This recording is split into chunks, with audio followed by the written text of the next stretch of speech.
I'm Steve Beckett from Warp Records. The show you're watching is Wawa. And I'm Rob Mitchell, and the reason you're here with us today in the fabulous Warp offices is because we've reached our 100th release, and to celebrate we've put out an album called WAP 100, We Are Reasonable People. The first thing you're going to see now is the Nightmares on Wax Aftermath video, which was directed by Jarvis Cocker and Steve Mackey from Pulp before they got their day jobs.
Techo, one of the few bands that we signed on Warp just from a demo tape.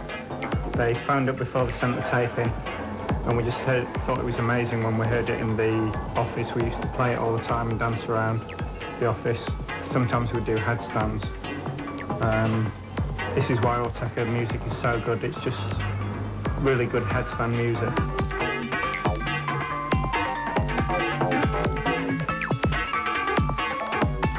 The first two tracks that we liked the most went on the Artificial Intelligence album, and Crystal and the Egg. And then for a period of like nearly 2 years, we just kept in fairly close contact, playing the music. Not necessarily with like a view to like getting a deal or anything. We just wanted to know what they thought, and they sort of approached us and said, we're going to do, well, we feel like doing an all-Techo album. You know?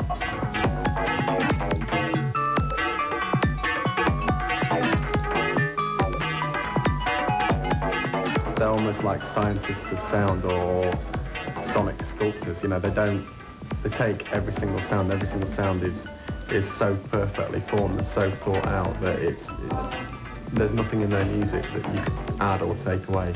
Everything's been thought out to the absolute final degree, and they've got a very, very strict sense of what is and what isn't their music, and they don't allow anything through that's not up to their quality control.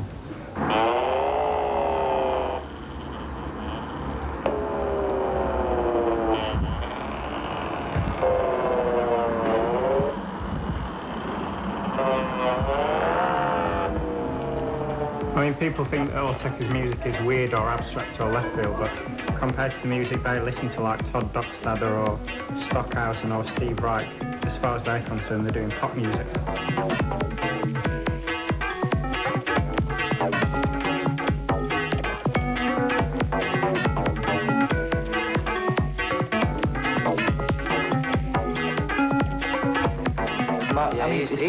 It's not bands. I mean, Mark Bell, Mark Clifford, Jimmy Tennant. I mean, we're going to start going through the whole list now. Yeah. When you start thinking of the artists in question, and not necessarily the albums they're putting out or the presentation from album to album, I mean, we tend to just present ourselves like this, you know, just us, as opposed to like a style or a look or an image. Yeah. And like, when we break people down into that category, you've got Mark Bell, Mark Clifford, Jimmy Tennant, Richard, Tom,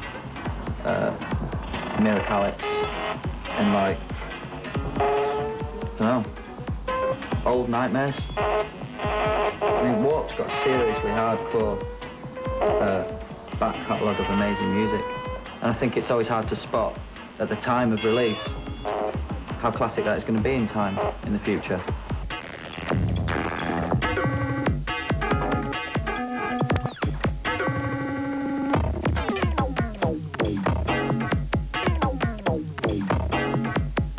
Artists like Autoca, and perhaps quite a few of the artists on the label, is that these aren't guys who spent their teenage years in front of the mirror in the bedroom practicing with a microphone or a tennis racket instead of a guitar.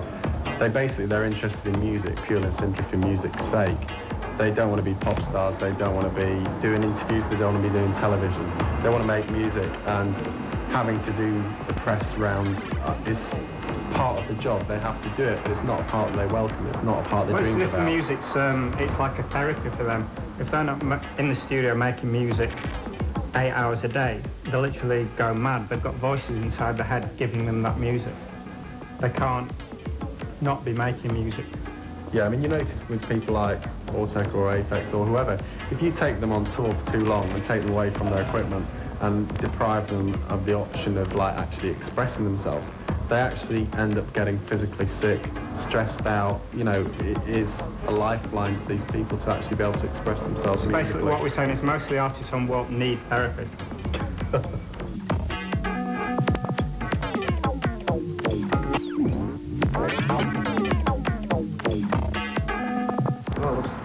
Why would you want to film it? Yeah, I mean, just listen to it. It's pretty much like this. There's not very much to see. I reckon we're just going to release a live film, actually. I reckon we will. We should do one. We should do a film of us working with no sound on it. Either that or an infrared camera. That's all people need to figure out. I mean, lights are just really toss most of the time. So gestural and, I don't know, they're usually really ineffective as well. We haven't got anything to look at, really. I mean, we're not really doing anything that looks particularly good. That's not why we're doing it. We're doing it because we like the sound of it, you know. So like to have a blackout is the nearest thing to wearing headphones or whatever, you know.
next thing you're going to see is the LFO video. They're a band that come from Rothwell in Leeds, and we found this record at a nightclub in Huddersfield where a DJ was playing all these mad, bassy, bleepy tracks off tape, and the club was just going down a storm, so we went in and found the artist, signed them up, and it became our first top 40 record in 1990. And eventually went up to number 12 in the English charts. But it's not because of the bleeps, it's because of the bass. The bass is the main thing.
We're Plaid, Ed, Andy. We're playing tonight at the Vapor gig in Sheffield. We've been going for about 9 years. We used to be in a band called Black Dog. Then we split up and now we're Plaid.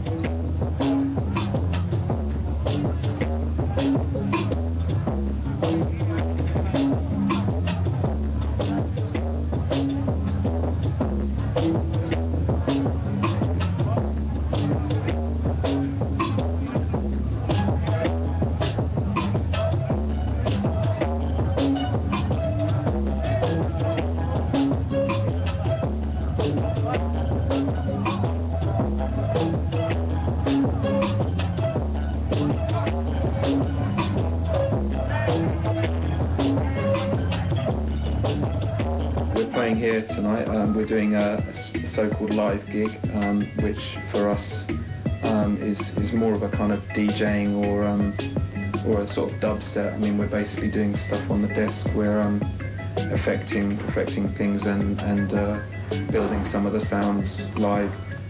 We're not actually out there bashing keyboards or anything like that.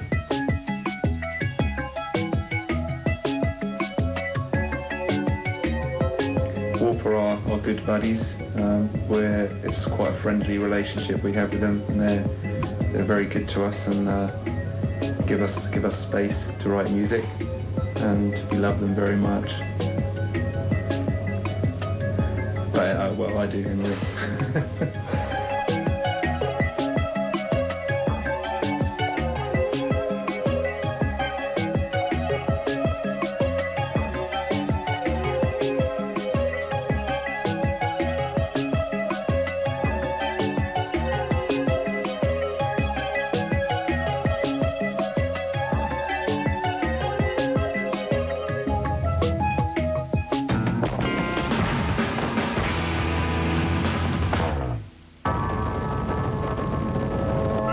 James is an asthmatic that basically made a video called Ventolin, which is about being the problems of suffering from asthma when you're stuck in a lift.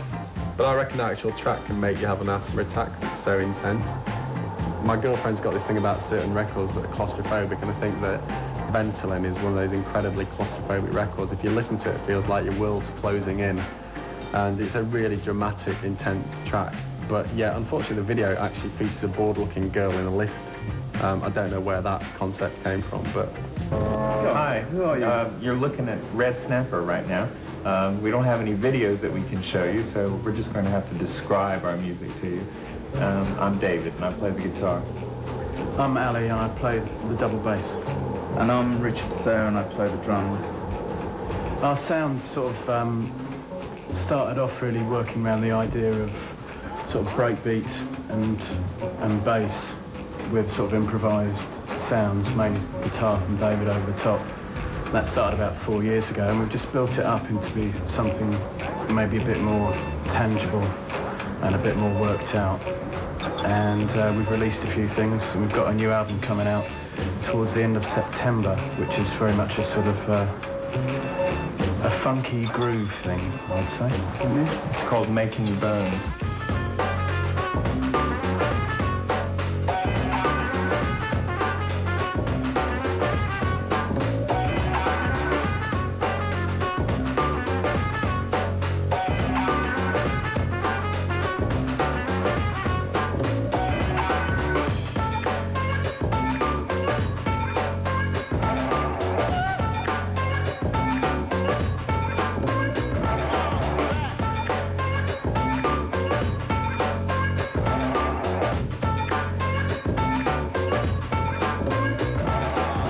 Being on Warp.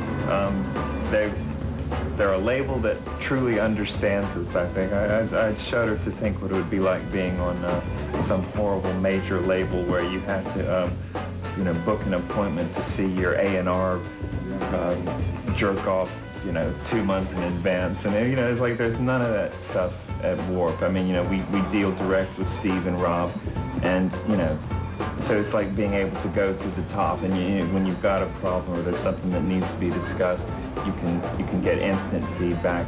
We trust their expertise in what they do, and they leave the making music side of things to us.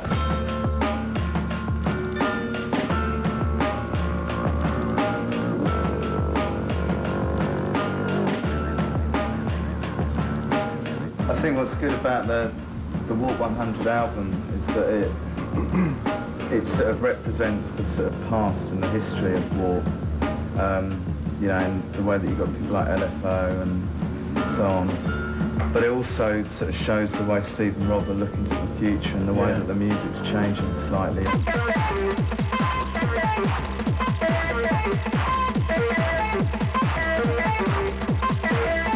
And we get asked a lot why we're on an electronic label, and I think, they were originally an electronic label, but what it's about now is experimental music and risk-taking and sort of changing people's attitudes.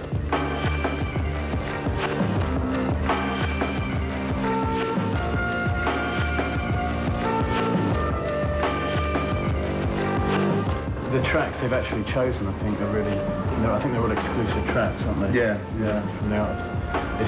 It's a brilliant representation, but they're all, in their own right, really exciting. I mean, kicking off an album with like Square Pusher and Aphex, which is a blinding dance tune, and I think that's like a few years old. And it's really sort of relevant. It's really relevant to now.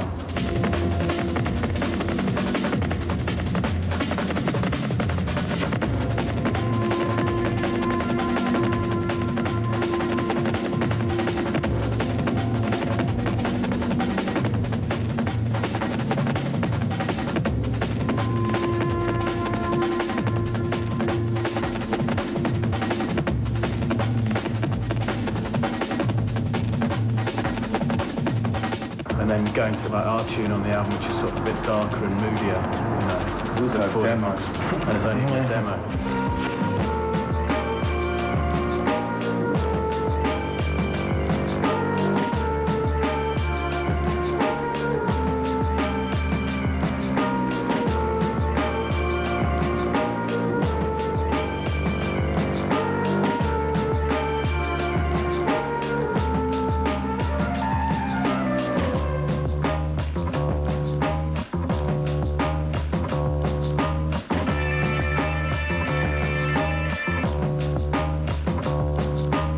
There's some great stuff on it, everything from like the Plone track, which is sort of a real unexpected surprise, really like that. which has got a lot of humour in it, but it also, there's something a little bit twisted and strange about it that I like. And then, the sort of Jimmy Tenor track, which is just screaming pop music and chart action to me.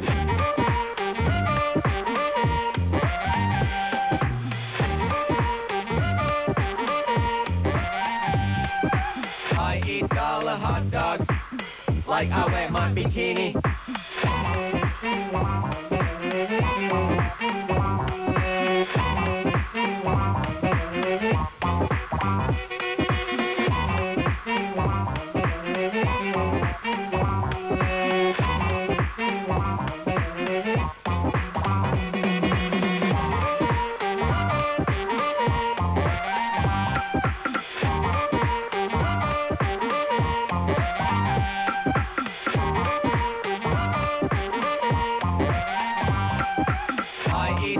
Hot dogs, like I wear my bikini. This is the kind of music that, try as they might, a major label just cannot actually get their head around. I mean, Steve has said in the past that, he likes to sign up records that you couldn't have imagined being made before you actually heard them.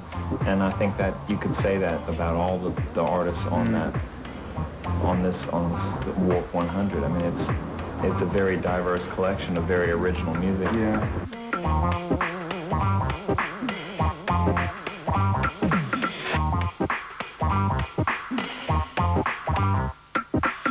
Thinking about it, you're right. The humour is brilliant. It's very British humour. It's sort of understated and quite dark in the music, like Plone track, like you're saying. But if you listen to a lot of the stuff coming out of Warp, even our stuff, people say you listen to it and actually somehow makes you chuckle because it sounds so strange sometimes, and so daft. You know what I mean? But maybe it's not our music that makes people chuckle. Maybe it's your jumper or something.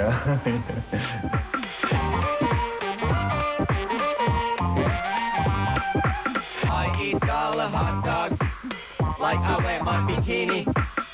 The next video is Jimmy Tenor, Take Me Baby. Basically, Jimmy is a complete pervert, and he likes the idea of filming a video in a peep show.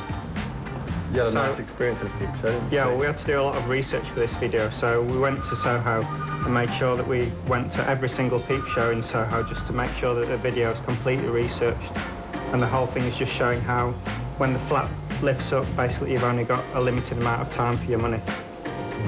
The other thing about Jimmy Tenor Take Me Baby is I've got satellite TV, and every time in Germany they have these kind of fake documentary programs on German TV programs which kind of investigate the sleazier side of the German public, like people like to have sex in the open air, all that kind of stuff, interviews with strippers, and I mean it's all presented in this really fake intellectual documentary style, but basically it's just a wank-off program. And every time you see gay strippers, there's always Take Me Baby in the background. So we've done the gay stripper industry a big favour by releasing Take Me Baby. So here it is, Take Me Baby. So get going, you strippers.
Come to me, baby, come to me.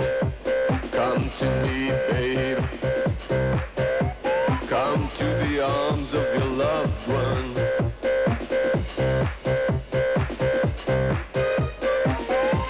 Take me, baby, take me now.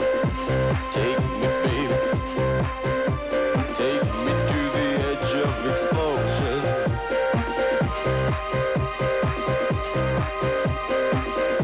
Love me, baby, love me now. Love me, baby. Love me on our way to a dark star.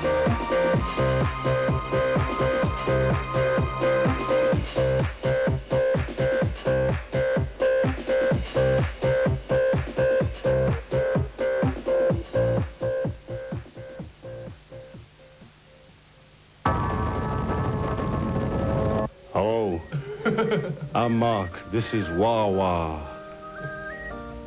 I'm Billy. Hi, I'm Mike, and you're watching Hallelujah Wawa.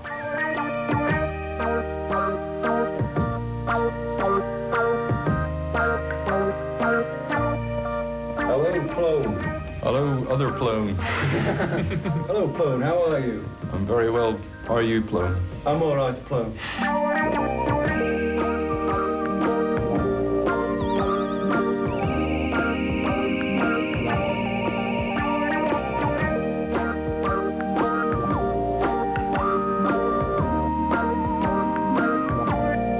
We met here in Wolverhampton. Me and Mike started a band, and it was great. But now there's three of us, but you can't see the other one because he's left. Temporarily. He's coming back in a minute. Yeah. We started off making music with just a 1-second sampler. And now we've got a whole studio full of keyboards. What about Wall 100? We're home. We're home at last. We're on board. The great record company.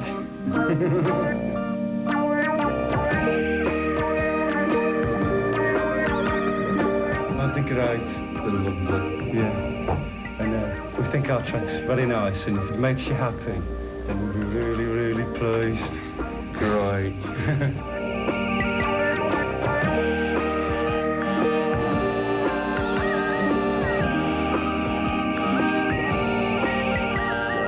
My favourite electronic instrument is the Zwei 100P because it has a human voice preset that goes, My favourite electronic piece of equipment would probably be the Evans Echo Pet, because it echoes. echoes. For ages. That's as funny as we get, honestly.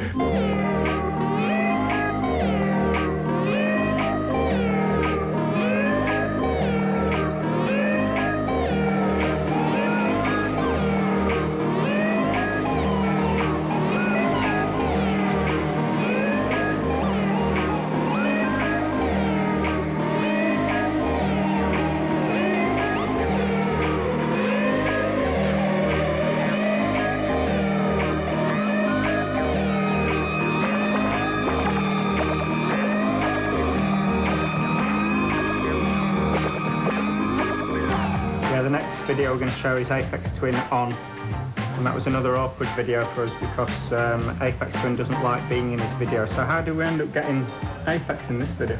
This one, I think we did the cardboard cutout on this video. Oh yeah, we just ended up sending Aphex Twin with a cardboard cutout. We sent him down bubble wrap to the beach and just shot him on the beach on the video. And actually, if you watch the video, you can see the bubble wrap coming off the cardboard cutout Aphex Twin before he gets wrestled to the ground by a guy in a diving suit. So it's a pretty good video. There's only actually 45 seconds of footage in this video because they ran out of time.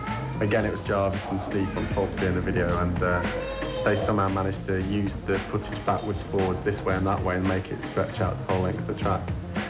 Aphex Twin coming to the label was a bit of a fluke, really, because we hadn't heard Didgeridoo by the time we heard the first demo from him, and he sent in a track called Polygon Window for our Artificial Intelligence album. And it was only really through that track that we thought, fuck, this guy is amazing, we've got to sign him up. And, you know, gradually he put out the first record with us and then decided that we were the label that he'd like to carry on working with. So since then, he's put out some amazing music, and of course there's lots of fun and trouble along the way.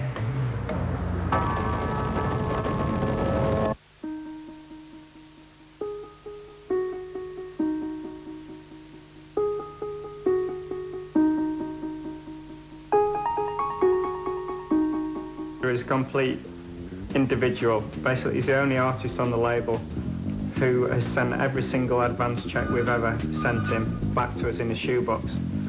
His accountant says he's a complete unique individual in that he just doesn't seem to care about money. Which explains why he's always borrowing money off us as well, because he never cashes any of his checks.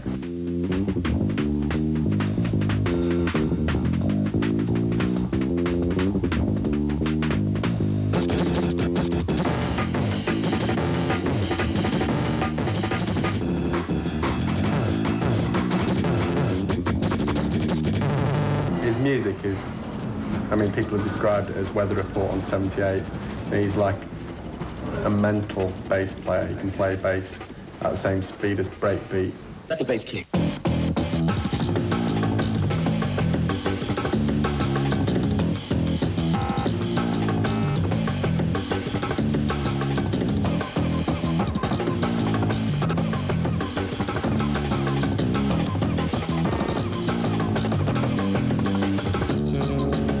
And he just chucks in all breakbeat elements, jazz elements, everything. It's just like, it's a massive melting pot of musical styles.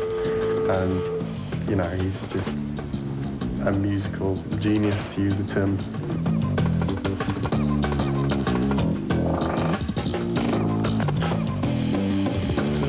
His last album is completely recorded with sequences and live bass on top of it. This new album he's going to put out for us is going to be entirely live. He's played everything from the drums, the keyboards, guitars, bass, everything's all live. And, you know, he just keeps on rewriting the rule book. And it's called Music is Rotted One Note. Yeah, and the one is great titles. Catchy title.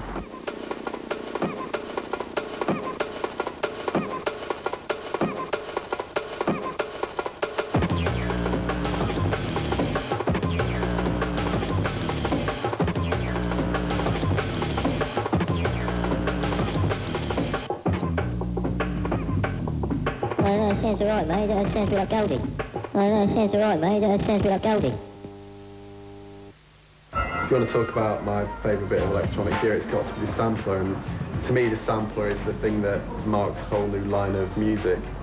Pre-sampler, you were limited to guitars, drums and people who could play their instruments. Post the sampler, anybody can make music and anybody can have a go anyway. I mean, you've got to be good to make good music.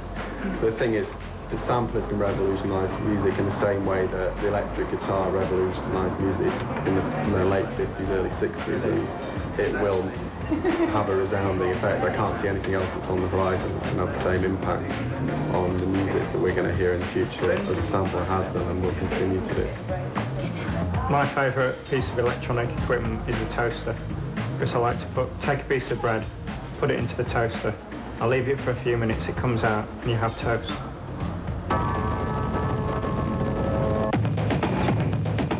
Warp 100.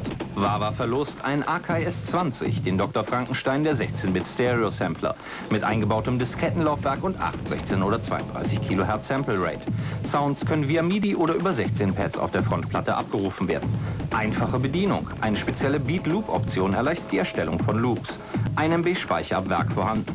Kein Spielzeug, ein echter Sampler. Außerdem den Eclair Smack 42, ein ergonomischer Profi-DJ-Mixer mit breiter Anwendungspalette, von Club über Home Studio bis zum Multimedia. Das Gerät besitzt 4 Kanäle mit vielfältigen Anschlussmöglichkeiten sowie 8 Eingänge, Monitorfunktion, symmetriert Mikrofoneingang und 2 doppelte High-Level-Ausgänge für Kopfhörer. Die Mutter aller DJ-Mixer. Und 10 super Warp-Pakete mit Warp 100 CD, Warp 100 T-Shirt, Warp 100 Süßigkeiten, Warp 100 Bieröffner und einem Warp 100 Poster. Und als absoluten Spezialpreis verlost Wawa den limitierten Wawa Warp Toaster. Hier ist die Preisfrage. Wie funktioniert ein Sampler? Erklärungen an Viva TV, Redaktion Wawa, Postfach 190 380 in 50 500 Köln.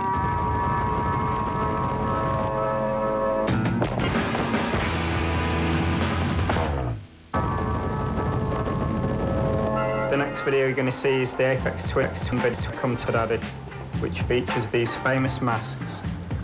Hello. Now everybody thinks that these were put on the top of children, but they're actually little people. They were very small actors, like the Kent to waist height, and they just basically ran around causing chaos in this housing estate where Clockwork Orange was filmed. And basically, I think the film, well, call it a film, it's basically the best 6-minute horror film ever made. And everybody thinks the faces were done with computers, but look, it's real rubber. Yeah, and look, this is real where your head goes, in here. It was quite funny because we were down at the video shoot and Richard was looking at the faces and there was one of them stuck on top of a microphone stand.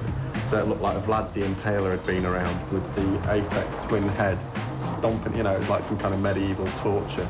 These heads on this going, this is really disturbing me, I can't look at these masks. Because they're just too realistic. They're well, I think it's a good test of people's psychology, isn't it? Yeah, people are scared by it. People that are sorted and centred think that the video is really funny. Yeah. But everybody's got a few dark secrets in their psyche, thinks it's really scary. Yeah, so it's So what does it do to you? Watch the video and make your own mind up about your own psyche. Scared or laughing.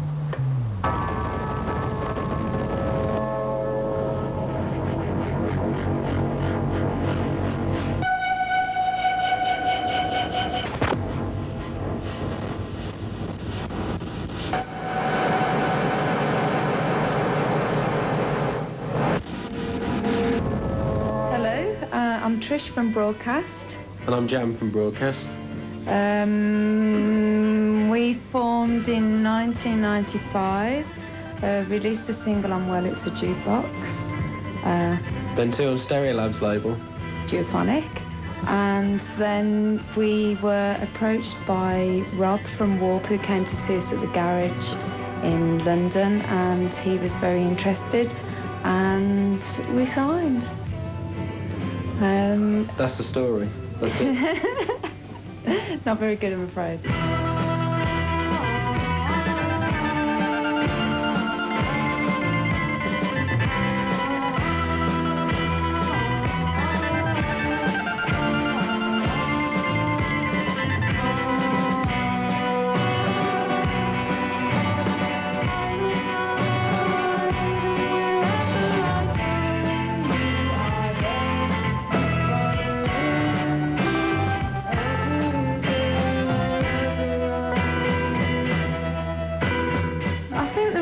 We signed to Warp, out of all the labels that came to see us, was that straight away we got on with Rob and Steve on a personal level, very funny men, and they just straight away understood what we were doing, and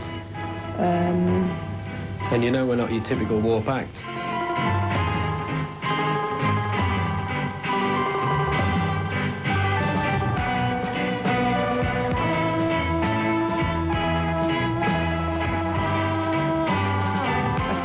Warp 100 album, or single if you like, is really good. There are tracks there that really catch you instantly, and after repeated listenings there are also tracks there that really, really grow on you.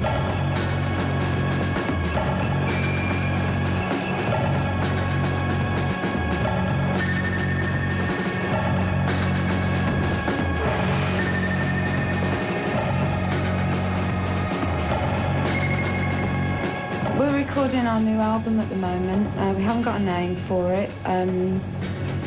We've kind of, if you like, we have moved on a little bit. We've come away from looping samples and getting songs over them.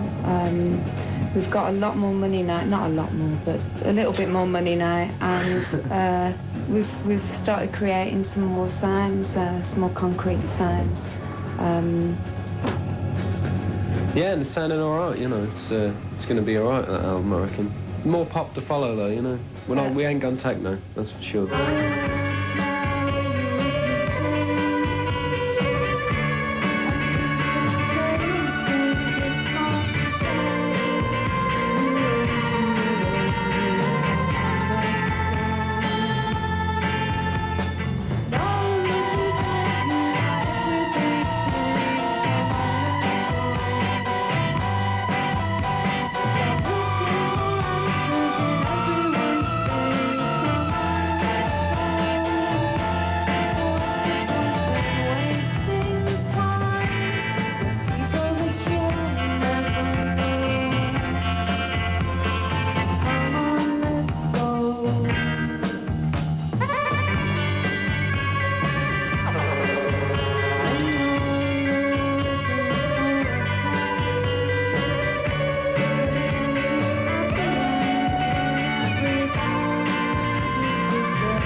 Yeah, the next video you're going to see is one of our favourites by Kreitler. It's called Au Pair.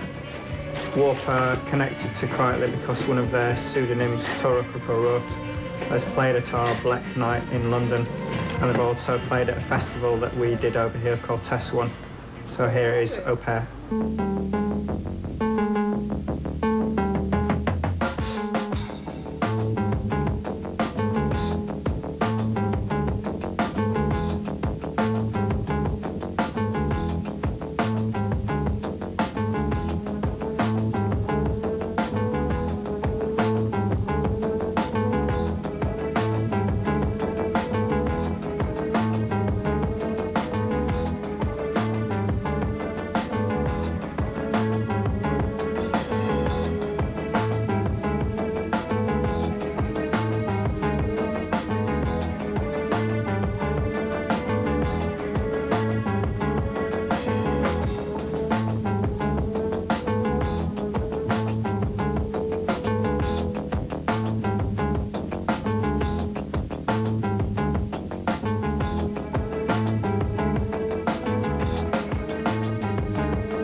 The LFO video, Tied Up.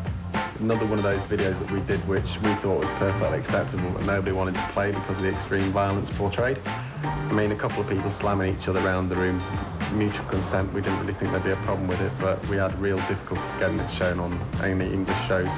The only people who really seemed to like it were the Germans, and apparently it was on heavy rotation there, but I think that says something about German and English culture. I don't know which is good or bad.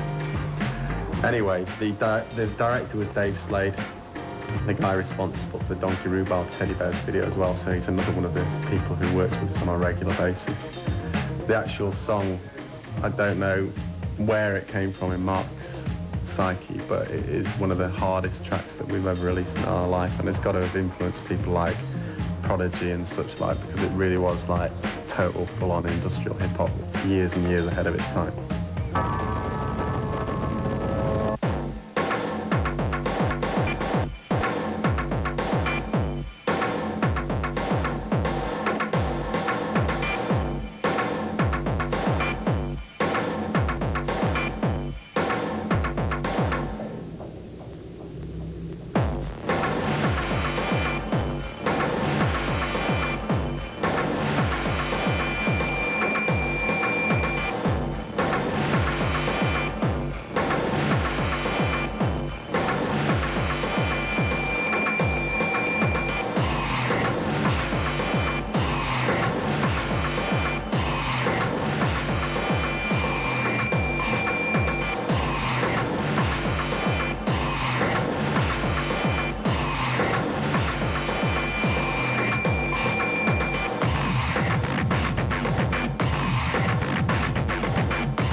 Say goodbye.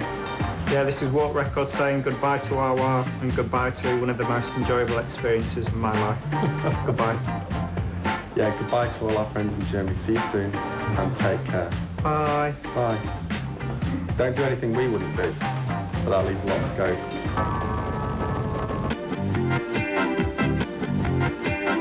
Music.